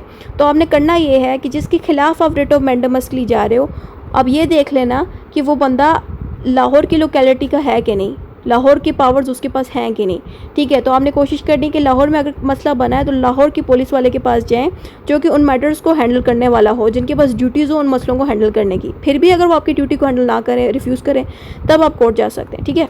तो इस तरह से आपने ये चीज़ें देखते हुए कोर्ट में जाना है, ठीक है। और जब कोर्ट को दिखा कि आपका मसला जेन्युइन है और उस लोकेशन के अंदर है, सारा कुछ क्लियर है, फिर वो रिट ऑफ मैंडेमस को यूज़ करेगी और उस पुलिस वाले से कहेगी कि आप इस बंदे की कंप्लेंट को दायर करें और एक्शंस लें, ठीक है। तो इस तरह से आप ऑब्टेन कर सकते हैं। दूसरी आपने एग्जांपल भी इसमें डाल देनी है। तो इसमें एग्जांपल है, for example if a government agency refuses to release public records that are required to be disclosed under the law, a person can file a writ of mandamus to pressure or force the agency to release the record। तो इसमें example आप ये दे सकते हैं कि जो government की agency है या कोई डिपार्टमेंट है गवर्नमेंट का, वो रिफ्यूज़ कर देता है कि हम जो है पब्लिक रिकॉर्ड्स लोगों के सामने जो है इस तरह से नहीं सामने ला सकते, जबकि पब्लिक रिकॉर्ड्स पब्लिक से ही पता चल रहा है कि जो रिकॉर्ड्स हैं ये पब्लिकली दिखाए जा सकते हैं, लेकिन फिर भी वो रिफ्यूज़ कर दे डिपार्टमेंट, तो आप रिट ऑफ मैंडेमस उन पर लगा के उनको प्रेशर करके उनसे वो डॉक्यूमेंट्स रिकॉर्ड्स निकलवा सकते हैं, ठीक है। तो ये आपने एग्जांपल डाल दी। अब आगे आ जाता है question regarding the validity of frontier crime regulation. अब यहाँ पे आपने हेडिंग डालनी है question regarding the frontier crime regulations की। The petitioners also questioned whether the Frontier Crimes Regulation (FCR), a set of laws that applies to certain areas in Pakistan, was still valid under the new order। जो ये petitioners थे ना जिन्होंने writ of mandamus दायर की और writ of सेक्रेटेरियो दायर की, इन्होंने ये भी क्वेश्चन अराइज किया अपने पिटिशन में कि जो FCR है यानी कि फ्रंटियर क्राइम रेगुलेशन है, क्या ये अभी भी एक लॉ की तरह इस पे लोग अमल कर रहे हैं कि नहीं, क्या ये अभी भी वैलिड है कि नहीं न्यू ऑर्डर के साथ। यानी कि जो न्यू ऑर्डर नहीं है जो हमने स्टार्टिंग में पढ़ा था PCO वाला, क्या ये PCO ऑर्डर के साथ अभी भी चल सकता है कि नहीं, ये चीज़ भी ये पूछ रहे थे। उसके साथ उन्होंने यहाँ तक बात ख़त्म कर दी। अब यहाँ तक जितनी भी बातें की थी उन्होंने पिटिशनर्स ने की थी। पिटिशनर्स के ऊपर जो हाई कोर्ट के जज हैं उन्होंने कुछ डिसीजन दिया। अब हम उनका डिसीजन पढ़ लेते हैं। The high court ruled the favour of the petitioners and issued the writ they have requested. अब हाई कोर्ट के जो जज थे उन्होंने पिटिशनर्स की साइड ली, फेवर किया उनको, और दोनों रिट्स जो है पास कर दी इनके फेवर में। यानी कि दोनों जो रिट्स अभी हमने पढ़ी उनको इनकी रिक्वेस्ट पे पास करा दिया, यानी कि दोनों रिट्स पे अब अमल किया जाएगा। अब जिनके खिलाफ उन्होंने ये रिट्स की, यानी कि अयूब खान की गवर्नमेंट के खिलाफ उन्होंने जो रिट्स की थी, अब अयूब खान की साइड से भी कुछ लॉयर्स और कुछ बंदे उठ के खड़े होंगे और उन्होंने भी कोई बातें करनी है, ठीक है। तो वो जो लोग जो जिनके खिलाफ बातें इन पिटिशनर्स ने की, तो उन लोगों ने इनके इस डिसीजन को जो हाई कोर्ट ने दिया इसके खिलाफ इन्होंने अपील कर दी फेडरल कोर्ट में। फेडरल कोर्ट को हम सुप्रीम कोर्ट कहते हैं, बट ये जो केस है ना ये 1958 का है, सॉरी 1958 का है। तो उस वक्त फेडरल कोर्ट कहा जाता था सुप्रीम कोर्ट को, आजकल के दौर में सुप्रीम कोर्ट कहा जाता है। बट 1958 या जो भी पुराने सालों के अगर आप केस देखो तो उनमें सुप्रीम कोर्ट की जगह फेडरल कोर्ट यूज़ हो रहा है, तो इसलिए कंफ्यूज होने की आप लोगों को ज़रूरत नहीं है। तो यहाँ पे फेडरल कोर्ट जो है सुप्रीम कोर्ट के लिए यूज़ हो रहा है। तो हाई कोर्ट के केस को उन्होंने आगे जाके चैलेंज कर दिया, जो है इनके डिसीजन को चैलेंज कर दिया सुप्रीम कोर्ट में, जो कि फेडरल कोर्ट है, ठीक है। The government unhappy with the high court's decision appeal to the, यहाँ पे गवर्नमेंट है अयूब खान, यानी कि अयूब खान के जो लोग हैं ना, जो अयूब खान के फेवर में है, साइड ले रहे हैं, तो उन लोगों ने क्या किया, अयूब खान को बचाने के लिए जो डिसीजन हाई कोर्ट ने दिया था इनके खिलाफ, उसको आगे इन्होंने सुप्रीम कोर्ट यानी कि फेडरल कोर्ट में अपील कर दिया, क्योंकि ये लोग हैप्पी नहीं थे उन डिसीजन से। इन्होंने ये डिसीजन इसलिए फेडरल कोर्ट में डाला ताकि जो डिसीजन हाई कोर्ट ने लिया उसको ओवरटर्न किया जाए, यानी कि उस डिसीजन को वो हाई कोर्ट जो है वापस ले ले। ओवरटर्न का मतलब है वापस ले ले। अब decision of the federal court, अब जैसे उन्होंने अपील कर दिया ना, फिर फेडरल कोर्ट ने भी आगे से डिसीजन दिया। अब वो डिसीजन क्या दिया वो हम पढ़ने लगे हैं। Decision of the federal court, अब फेडरल कोर्ट ने यानी कि जो सुप्रीम कोर्ट है उसने क्या डिसीजन दिया, revolution as a way of changing the constitution. अब इस हेडिंग का मतलब ये है कि रेवोल्यूशन का मतलब होता है चेंज, यानी कि जिस तरह से मार्शल लॉ आने से पाकिस्तान में एक अजीब सा चेंज आया, उससे क्या हुआ कि पाकिस्तान को एक नया कॉन्स्टिट्यूशन मिलेगा। तो ये चीज़ जो है फेडरल कोर्ट ने अपने डिसीजन में दी कि पाकिस्तान के अंदर जो रेवोल्यूशन आया उससे क्या होगा कि कॉन्स्टिट्यूशन चेंज होगा, चेंज होने से क्या होगा, कॉन्स्टिट्यूशन बेहतर हो जाएगा हमारे पाकिस्तान का। The federal court discussed how constitutions could be changed. There are two main ways. Number one, peaceful change. A constitution can be changed peacefully through a legal process. Number two, revolution. A constitution can also change through revolution, which is when there is a forceful overthrow of the existing order. The court said that if a revolution is successful, it is initially recognized as a legitimate way of changing the constitution. तो यहाँ पे इन्होंने दो तरह से हमें changes बताई हैं। फेडरल कोर्ट यानी कि सुप्रीम कोर्ट कहती है कि एक पीसफुल चेंज में क्या होता है कि कॉन्स्टिट्यूशन को बहुत ही पीसफुली चेंज किया जा सकता है नॉर्मल लीगल प्रोसेस से, यानी कि जो लेजिस्लेटिव डिपार्टमेंट है वो लॉज बनाएगी, नॉर्मल लॉज बनाएगी, जिससे क्या होगा कॉन्स्टिट्यूशन को चेंज किया जा सकता है पीसफुली। इसमें कोई ज़बरदस्ती नहीं होगी, कोई लड़ाइयाँ नहीं होगी और बहुत ही आराम सुकून से कॉन्स्टिट्यूशन में आप चेंजेस ला सकते हैं। दूसरा मेथड है रेवोल्यूशन। रेवोल्यूशन में क्या होता है कि आप फोर्सफुली ओवरथ्रो करते हो प्रीवियस ऑर्डर्स को, यानी कि जो कॉन्स्टिट्यूशन में ऑलरेडी जो चीज़ें मौजूद थी, जो हुकूमत मौजूद थी, जो ऑर्डर्स मौजूद है कंट्री में, उन सब को फोर्सफुली थ्रो कर देते हो, यानी कि उठा के फेंक देते हो, क्योंकि एक न्यू रेवोल्यूशन आ रहा है, एक न्यू चेंज आ रहा है, ठीक है। कोर्ट कहती है, यानी कि जो सुप्रीम कोर्ट है यहाँ पे, जो फेडरल कोर्ट है, वो कहती है कि रेवोल्यूशन जो है सक्सेसफुल तब होता है जब उसको इंटरनेशनली रिकग्नाइज्ड किया जा सके। यानी कि देखो, अगर मार्शल लॉ लगा, सही है, मार्शल लॉ लगने से क्या हुआ कि मुल्क में एक पॉजिटिव चेंज आया और उस पॉजिटिव चेंज को पूरी दुनिया ने देखा और सबने कहा वाह, मार्शल लॉ से कितना अच्छा पाकिस्तान हो गया है, मार्शल लॉ लगने से जो है कोर्ट्स का सिस्टम कितना अच्छा हो गया है, बाकी के सिस्टम्स कितने अच्छे हो गए। तो पूरी दुनिया ने जब इस मार्शल लॉ को रिकग्नाइज कर लिया कि इससे क्या हुआ कि पाकिस्तान के अंदर एक नया रेवोल्यूशन आया, मार्शल लॉ आने से एक नया रेवोल्यूशन आया, वो पॉजिटिव रेवोल्यूशन था, क्योंकि उसके आने से, मार्शल लॉ के आने से पाकिस्तान में बहुत अच्छे चेंजेस आए। तो जब पूरी दुनिया उसको जब रिकग्नाइज कर ले, तो इस तरह के रेवोल्यूशंस को कॉन्स्टिट्यूशन के चेंज होने में मदद की जाती है, ठीक है। यानी कि अगर मार्शल, यहाँ पे एग्जांपल मैं मार्शल लॉ की दे रही हूँ, पाकिस्तान में चेंजेस किसी भी वजह से आ सकते, जैसे कि कोविड आ गया, कोरोना आ गया, उसमें एक डिफरेंट रेजोल्यूशन आपको देखने को मिलते हैं, नए लॉज देखने को मिलते हैं। अगर पाकिस्तान में कोई भी हादसा हो गया या कुछ भी ऐसा हो गया, तो उससे क्या होता है कि कॉन्स्टिट्यूशन में कुछ चेंजेस आती है। वैसे ही अगर मार्शल लॉ लगा है पाकिस्तान में, तो पाकिस्तान में मार्शल लॉ लगने से कॉन्स्टिट्यूशन में जो चेंजेस आ रही हैं तो वो चीज़ तभी पॉसिबल होगी जब उस मार्शल लॉ को पूरी दुनिया रिकग्नाइज़ करेगी, पूरी दुनिया उसको सही समझेगी।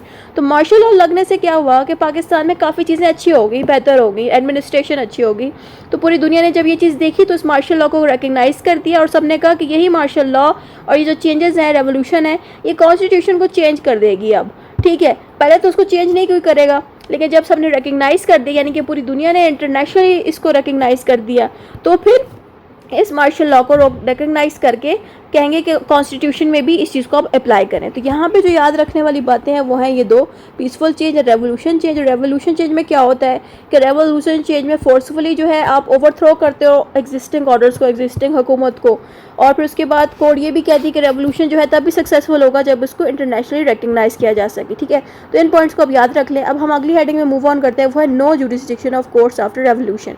तो यहाँ पे फेडरल कोर्ट यानी कि सुप्रीम कोर्ट कहती है कि एक दफ़ा जब रेवोल्यूशन आ जाए, यानी कि मुल्क के अंदर मार्शल लॉ लग जाए, मार्शल लॉ एक तरह का रेवोल्यूशन है, चेंज है पाकिस्तान में, तो एक दफ़ा इस तरह की रेवोल्यूशन लग जाए तो उस सिचुएशन पे जो कोर्ट्स होती हैं उनके पास किसी किस्म की जुरिस्डिक्शन बाकी नहीं रहती, क्योंकि ज़ाहिर ही बात है कोर्ट्स किसके ऊपर फंक्शन करती हैं, कॉन्स्टिट्यूशन के ऊपर फंक्शन करती है। यानी कि कॉन्स्टिट्यूशन होगा तो कोर्ट्स उनको यूज़ करके डिसीजंस देगी, अमल करेगी। जब कॉन्स्टिट्यूशन ही नहीं रहा तो कैसे अमल करेगी? तो यही यहाँ पे बात हो रही है कि जब एक नई हुकूमत आई है तो जो नई हुकूमत कोई ऑर्डर पास करती है, कोई चीज़ बनाती है, तो उन कोर्ट्स को चाहिए कि उन्हें के बनाए हुए ऑर्डर्स पे, लॉज पे अमल करे। तो जब कॉन्स्टिट्यूशन एग्जिस्ट ही नहीं कर रहा और रेवोल्यूशन आ गया है तो कोर्ट्स की जुरिस्डिक्शन उस जगह रुक जाती है, ख़त्म हो जाती है जब तक कि रेवोल्यूशन लगा हुआ है। ठीक है, तो अब हम इस पॉइंट को रीड आउट करते हैं। तो court also states that after a revolution the court has no longer have the authority to change और overrule the changes made by the revolution. The courts are limited in their functions after a successful revolution. यहाँ पे कहते हैं कि जब तक revolution लगी होती है ना, कि जब तक मार्शल लॉ लगा होता है तब तक कोर्ट्स के पास जो पावर्स थी पहले वो बाकी नहीं रहती उनके पास पावर्स। ठीक है, और जो पावर्स उनको उसी रेवोल्यूशन के दौरान, यानी कि जो रेवोल्यूशन लगा हुआ है, मार्शल लॉ आया हुआ है, उसी मार्शल लॉ के अंदर अगर कोई उनको पावर्स दी जाती हैं तो उन्हीं पे ही कोर्ट्स फंक्शन कर सकती हैं और वो पावर्स लिमिटेड होती हैं। यानी कि जो लिमिटेड पावर्स मार्शल लॉ की हुकूमत ने कोर्ट्स को दे दी वो उन्हीं पे ही वर्क कर सकते हैं। तो ये चीज़ें हमें फेडरल कोर्ट सिखा रही है। फेडरल कोर्ट ने इसके बाद एक और बात बोली, वो है validity of frontier crime regulation. The federal court ruled that the frontier crime regulation, जिसको शॉर्ट फॉर्म में FCR कहते हैं, which was enforced before martial law was still valid because the law continues in force. Order 1958 has validated all laws in place before martial law was imposed.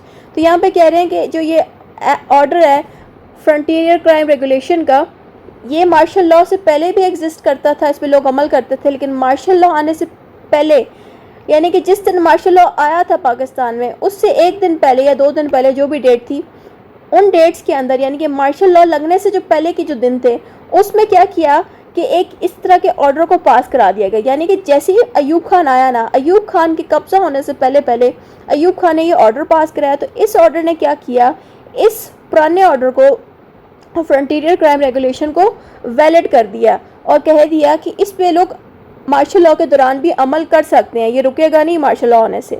तो ये बात यहाँ पे लिखी थी और इसी को जो सुप्रीम कोर्ट है यानी कि फेडरल कोर्ट है वो कह रही है कि जो ये फ्रंटियर क्राइम रेगुलेशन है ये अमल कर सकता है, चल सकता है, क्योंकि इसको कंटिन्यूस इन फोर्स ऑर्डर 1958 ने जो है रोका नहीं था और वैलिड कर दिया था। ठीक है, वैलिड करने का मतलब होता है कि वो जो पुराना लॉ है या पुराना कोई ऑर्डर है वो उस पर लोग अमल कर सकते हैं। ठीक है, अगर कोई चीज़ वैलिड ना हो ना, कोई ऑर्डर इनवैलिड हो या वैलिड ना हो, तो इसका मतलब ये है कि अभी जो हुकूमत चल रही है, जैसे कि अभी जो हुकूमत कॉन्स्टिट्यूशन पे नहीं चल रही, law continuous in force order 1958 के मुताबिक चल रही है, यानी कि ये कॉन्स्टिट्यूशन की जगह इसको एज अ कॉन्स्टिट्यूशन यूज़ किया जा रहा है, तो इसके ऊपर चल रही है मार्शल लॉ की वजह से।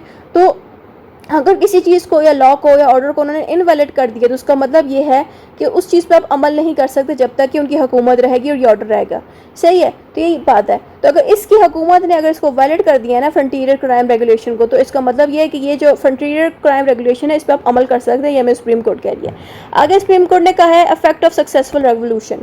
The court emphasized that a successful revolution becomes a source of law, meaning that the changes brought by the revolution are considered legitimate and binding.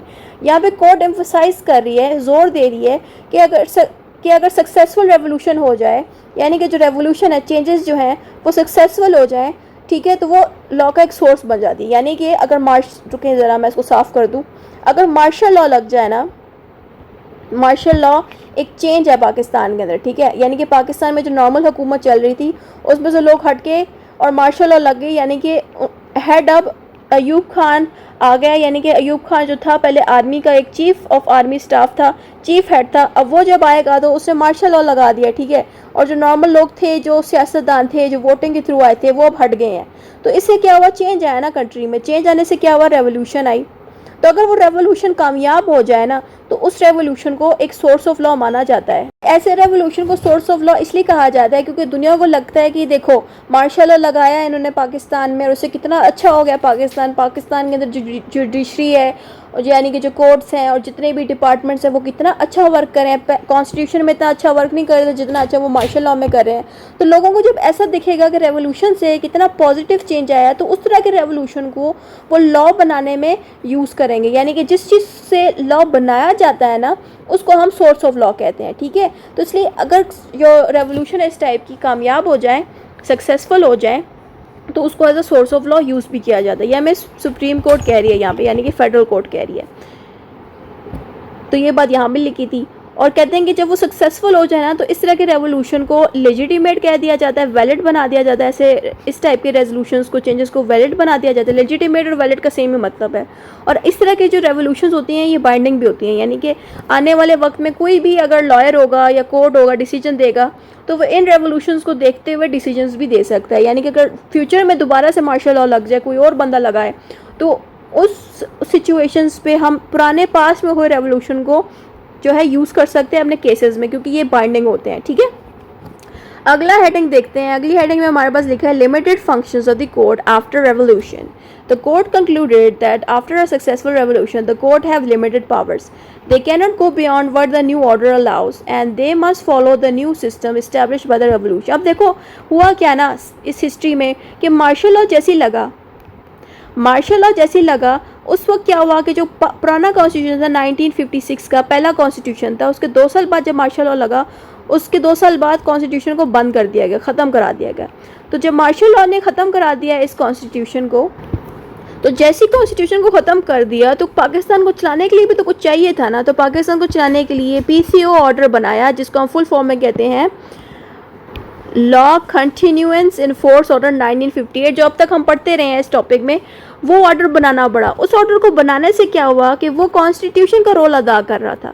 तो यहाँ पे जो फेडरल कोर्ट है, यानी कि सुप्रीम कोर्ट, हमें कहती है कि जिस वक्त तक पाकिस्तान के अंदर रेवोल्यूशन लगा हुआ है, यानी कि मार्शल लॉ लगा हुआ है, मार्शल लॉ चल रहा है, उस वक्त जो भी मार्शल लॉ ने चीज़ बनाई कॉन्स्टिट्यूशन की जगह, पीसी ऑर्डर जो बनाया है, तो जो भी पावर्स पीसी ऑर्डर ने दी हैं वो लिमिटेड होंगी। यानी कि कॉन्स्टिट्यूशन ने बहुत ज़्यादा पावर्स दी होती हैं जुडिशरी को। ये मेरी बात आप समझ रहे हैं कि कॉन्स्टिट्यूशन ने पाकिस्तान के अंदर जो जुडिशरी है या कोई भी डिपार्टमेंट है उसको बहुत सारी पावर्स दी होती हैं। लेकिन अगर पाकिस्तान का कॉन्स्टिट्यूशन सस्पेंड हो जाए या कैंसिल हो जाए कम्प्लीटली, तो उस दौरान जो बड़ा हेड होता है, जैसे कि यहाँ पे इस वक्त मार्शल लॉ में जो हेड था अयूब खान, ठीक है, उसने जब ये ऑर्डर बनाया तो उस ऑर्डर के अंदर कम्प्लीटली कॉन्स्टिट्यूशन जैसी चीज़ें नहीं होती, उस कॉन्स्टिट्यूशन वाली चीज़ें इसमें नहीं होती, इसलिए इसके अंदर लिमिटेड पावर्स होते हैं कोर्ट के। समझ आ रही है? यानी कि जो पावर्स कॉन्स्टिट्यूशन में होती हैं उतनी नहीं होंगी पीसीओ ऑर्डर में।